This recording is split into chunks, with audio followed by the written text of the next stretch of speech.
Salud para ustedes, señores, que están viendo esto. Yanes aquí. Yanes, mire, hablando de todo, ya estamos en Navidad, ¿qué te parece? Estamos en Navidad. Bueno. Increíble como no sé, la sensación de que el año pasa muy rápido. Tiene uno más entretenimiento, tiene más medios para consumir las horas.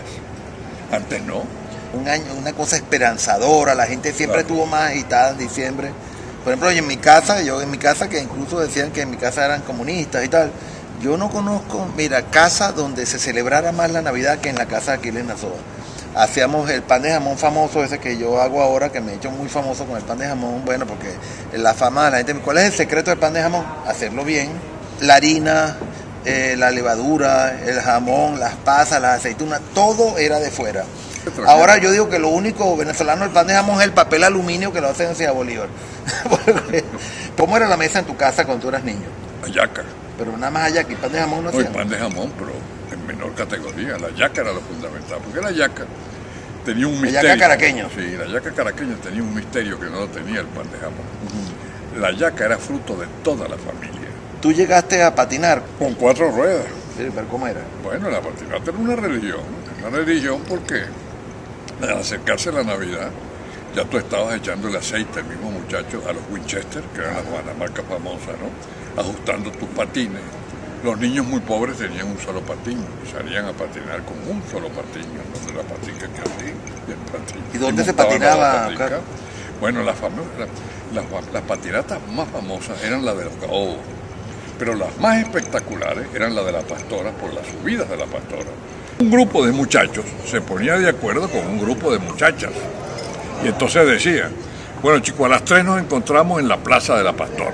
Ellas iban con patines, ¿verdad? Y nosotros con patines también. Y de ahí de las 3 de la madrugada salíamos a los caobos, cuando terminaba la misa. Otros usaban la misa como pretexto. Para empatarse y eso. Para empatarse, nada más, y no iban ni a misa, sino simplemente pasaban para sacar a las muchachas. Y en la Pastora, las mujeres inventaron algo espectacular para entrar en contacto con los novios y con los amigos. Se dormían en las salas, ponían colchones en la sala las muchachas, las amigas todas, y dormían. Y se amarraban un pabilo en el dedo gordo. Y entonces la punta del pabilo salía por la ventana chiquita de la ventana grande. Ajá. Y entonces me llegaba en la conquista que llamaba, y entonces comenzaba a dar el pabilo y a mover el dedo a la muchacha, que se despertaba. Y ¡ay, ya llegó Ernesto! Llegó Francisco, y salían entonces. Eso, ¿fuiste a Manzaposte? Bueno, la Manzaposte, chico, era el candidato a novio, no tenía todavía el sello exacto de novio, que entonces no podía entrar a la casa y tenía que recostarse del poste más cercano a la vivienda todas las noches, ¿no? A esperar que la muchacha saliera a la ventana, no a la calle. Y entonces cuando salía a la ventana, él, hecho el gafo, se acercaba a la ventana donde estaba ella y allí entonces le entregaba un papelito. Él agarraba su papelito y se iba para el poste otra vez y se recostaba. Y entonces el papelito decía, Alfredo, tengo a mi papá aquí en la casa, pero yo creo que son las 7, pero yo creo que a golpe de 8:30 podemos conversar un poquito y hacemos seguir su poste. O sea, había mucha seguridad en la calle y nadie estaba haciendo maldades. En Navidad existía por primera vez en Caracas la licencia para robar.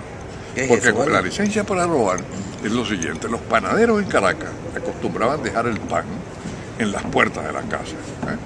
Entonces en la puerta de la casa dejaban el pan, y aquel pan era sagrado. Nadie iba a tocar el pan se quedaba, era sagrado, ¿no?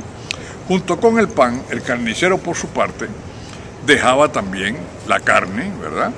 Y el pastelero llevaba los dulces y los dejaba también allí. Entonces existía un cargamento de comestible en la puerta de la casa, y eso era intocable.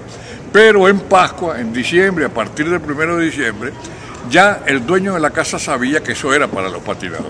Fíjate, esto es un poco, no apresurado, sino que como estamos en televisión, no sé dónde es que estamos realmente, pero fíjate, lo de recibir el Año Nuevo en la Plaza Bolívar, ¿hasta cuándo eso funcionó como era originalmente? La costumbre de reunirse en la Plaza Bolívar y la costumbre del abrazo de Año Nuevo viene de Francia, ¿verdad? Y fue que un periódico venezolano, cuyo nombre no recuerdo en este momento, en unas navidades ya muy remotas, dijo que las diferencias que había ocasionado en la vida política venezolana la guerra de la independencia, que ya había terminado, por supuesto, esa diferencia perduraba todavía. Entonces él dijo, ¿por qué no imitamos lo que han hecho los franceses? que los franceses simplemente para recibir el año borran toda clase de diferencia y la borran con un abrazo, que esto es muy importante. El abrazo, que creemos que típicamente venezolano, no es venezolano. La borran con el abrazo y con un feliz año. Entonces se copió la costumbre aquella de abrazarse y dar su feliz año. Y aprovechando lo del abrazo y el feliz año, decirle a todos los venezolanos que ojalá podamos otra vez revivir eso del abrazo y el feliz año. Por el abrazo y por el feliz año.